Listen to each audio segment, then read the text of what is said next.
Today our ECG model is Athena. Say hi, Athena. Hi, baby girl. So what we did is we are gonna take these clippers. I did prepare Athena last week for this video, so bear with us. She doesn't have much hair growth, so I am going to just mock. You would shave 2 locations on both the right and the left side of the chest. Once those locations are nice and shaved, which they are, you'll take your alcohol gauze, like I had mentioned prior. You'll just clean gently that area, and you just want to give it a little swipe. It doesn't have to be very rigorous. So be mindful with your shaving that you do not provide clipper burn, or this will be an unpleasant experience. Once you've swiped it with your alcohol swab, you can take a piece of dry gauze. Alcohol will dry pretty quickly because it's not a large amount, and you can just pat it dry. This helps the adhesive ECG pad stick better to the chest wall. So once that's done, I'm gonna give them a little second to dry. And your ECG pads, one of the most common questions is how closely do you put them together on the patient's chest? And it will all depend on your patient's body conformation. For example, because Athena has a longer chest than, say, a Chihuahua or a French Bulldog, her leads will be spaced farther apart. I don't have an exact number on how far apart to space them. So sometimes people do put them closer together.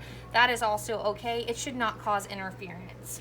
So you'll peel off the backing of your ECG pad, and you will place them in your little shaved areas. Thank you, Athena, for being so good. She's like, yeah.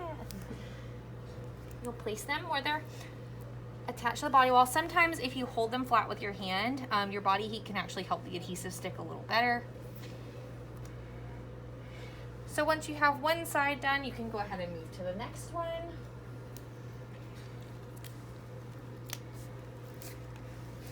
All right, Miss Athena, get you another side.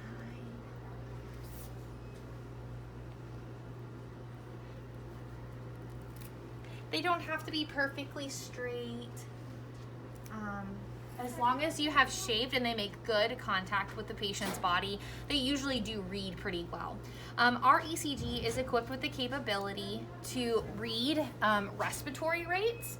If that's not a huge concern with your patient, you don't necessarily have to worry about where your second lead is, where it falls on the chest wall. If it is an attribute you'd like to have at your disposal, you can place your ECG lead right on the edge of the rib cage where the chest wall falls when breathing. That will help give you the most accurate rate. Now that we have our ECG pads in place, the next thing I like to do is take my sweater.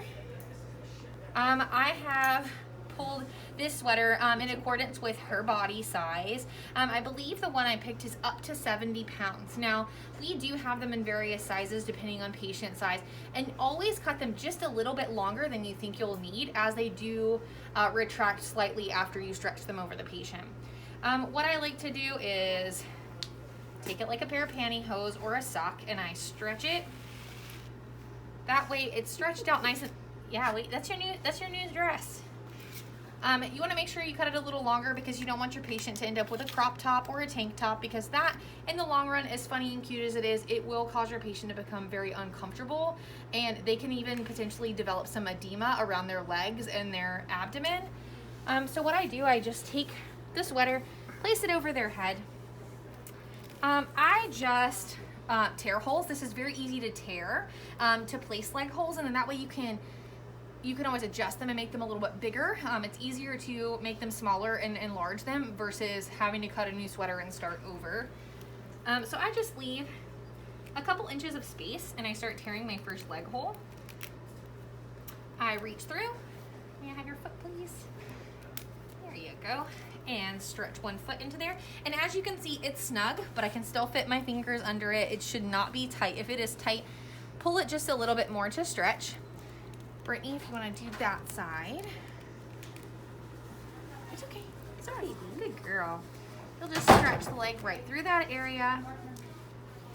And then, not interfering with your leads, you just stretch it down the chest wall to the abdomen.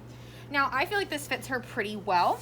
In the event that you find your neck area is too loose, you can take a piece of gauze, like the conform, and you can actually bunch it up at the top, and you can actually tie a bow back here to take up extra space. So if it's too big, no big deal. You can always address it to suit your patient needs. So as you can see, the sweater covers all the way past my last ECG lead. So my ECG is up here. That helps to avoid any interference with the lines getting tangled in the patient. It also keeps everything intact and up here and clean. So after that, I do like to take my ECG leads out of the bag. We keep them in a bag just to keep them nice and clean. What we do is we take our ECG leads. I roll my sweater back up slightly. And here's where you will place your ECG leads. Our ECG leads have clamps on them to help secure them to the patient. They secure very nicely onto the ECG pads. So what we do is take our white one. White one is your upper right. Green is your lower right. Oops, sorry. And then I always go over the patient's back and not under the belly because it prevents them from tangling as much. Your black lead is your upper left. And your red lead is your lower left. And once these are on your patient, you'll notice it looks a little busy. What you can do, you can take your leads, if they're kind of long, you can loop them gently and secure them with a piece of vet wrap. It helps not to destroy the leads, but also keeps them from being untangled. You'll bear with me for 1 second. I did not get a piece of vet wrap, but I will do that right now. Thank you so much. So then I just loop them gently, place the vet wrap around the cords. They're secured like so. It does help a lot to keep them significantly from being damaged and tangling and annoying to the patient. Next, I'll take my ECG box. This monitor is a very wonderful but also expensive piece of equipment. We do need to protect it. All of our ECG monitoring boxes already have a silicone sleeve over them to protect them from impact. All of our ECG boxes get checked on a regular basis by the critical care team, and they do already have batteries in them. These boxes do live next to the ECG monitor and are, like I said before, universal with all of the leads. As you'll see, the leads can only connect in one direction. It looks like a slice of pizza. What you do is you just snap it into place. You'll hear it click and it's nice and firm in place. As far as attaching your monitor to your sweater, you'll take a piece of conform like I had before. You can run it through the black adapter piece. These are typically for lanyards and people, but the lanyards become a little bit messy when you try and keep them on the patient. So run it through your plastic adapter piece, and you would attach it to the inside of the sweater and tie it in a bow. Before you get to that step, don't forget to turn on your monitor. It's the upper right green button, and you'll hold it down. Once your box comes on, you'll see it says your channel number on the front, as well as it should start reading an ECG right on the screen.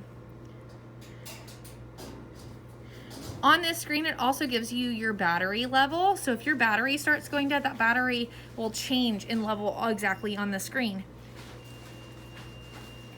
You can attach, once it's turned on, you can attach it to the inside of your sweater to help protect it from any further damage.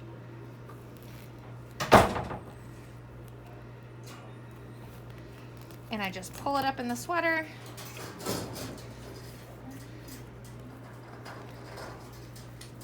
And slide the sweater back down to cover the leads. This is the start to finish setup from supplies to attachment of ECG on the patient.